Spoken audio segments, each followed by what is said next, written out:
Join me as I share my journey of surviving narcissistic abuse and the challenge I faced in overcoming it. Whew. It's one of them topics. I'm so grateful to be sitting here today, though. I'm able to share my story with all of you. It's not always easy to talk about, but I believe that by sharing my experience, I can help others who may be going through something similar. My journey with narcissistic abuse has been a long and difficult one, but it's also been a transformative one. I'm excited to share it with you, but the challenges I faced during my experience with the narcissistic individual were some of the most difficult that I've ever had to overcome. Emotionally, I was drained, always walking on eggshells, never knowing when the next outburst or criticism would come. I felt like I was constantly trying to prove myself, to earn their love and to earn their approval. But no matter how hard I tried, it was never enough. So psychologically, I was manipulated, gaslighted, and made to feel like I was the problem. Like I was the one who was crazy, so to say. I remember feeling so isolated and alone, like I was stuck in a never-ending cycle of abuse.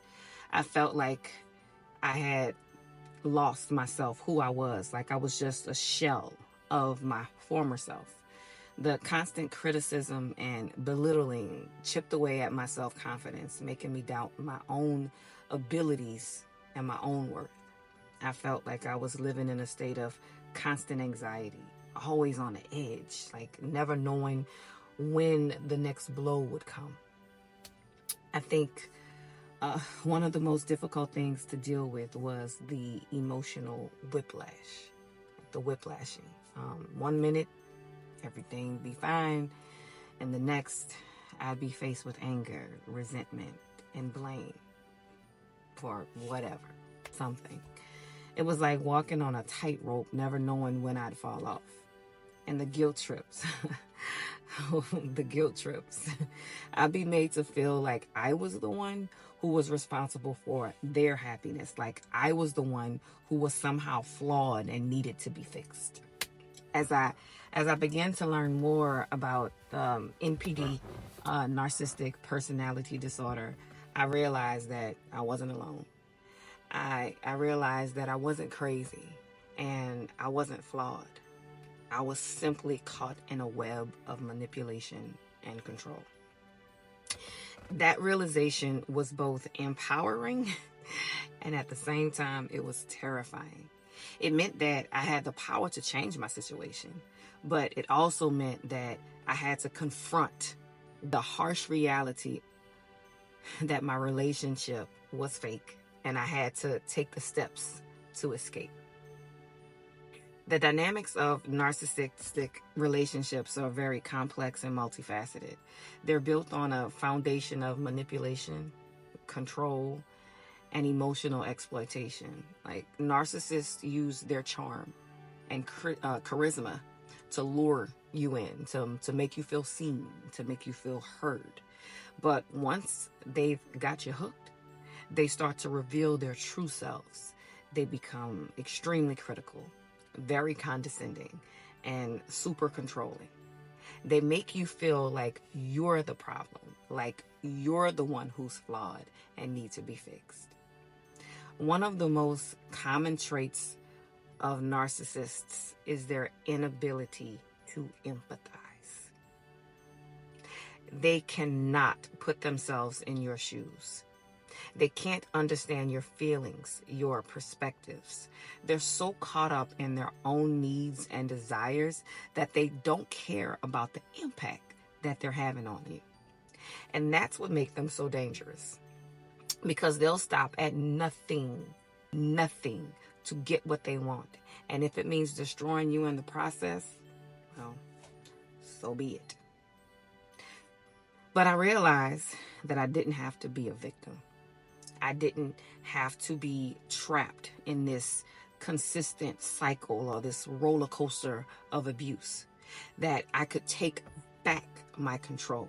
I could take back my power. And that's exactly what I did. It was the pivotal moment for me when I realized that I deserved better. I deserved to be loved. I deserved to be respected and to be treated with kindness and compassion. It was that moment where I began to love myself again. And in that moment, I knew that I had to break free, which was scary. It was very scary and a scary and difficult process, but it was also incredibly liberating. I had to confront my own fears and doubts. I had to confront the narcissist's manipulation and control. But I did it. I took my life back. I started to rebuild with God's help. It wasn't easy and it wasn't quick, but it was definitely worth it. Looking back, I realized that overcoming narcissistic abuse was one of the hardest things I've ever had to do, but it was also one of the most empowering.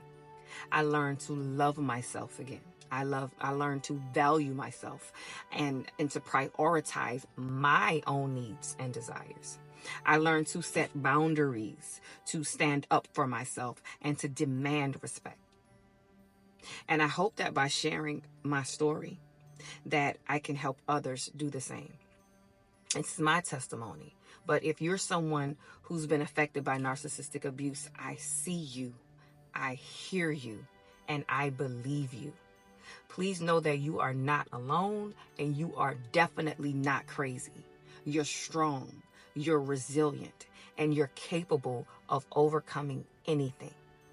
Share your story in the comments below and let's support each other on this journey of healing and growth. And if you want to learn more about narcissistic abuse and how to overcome it, be sure to check out my other videos on this topic. As always, thanks for watching. And think twice before reacting. Until next time.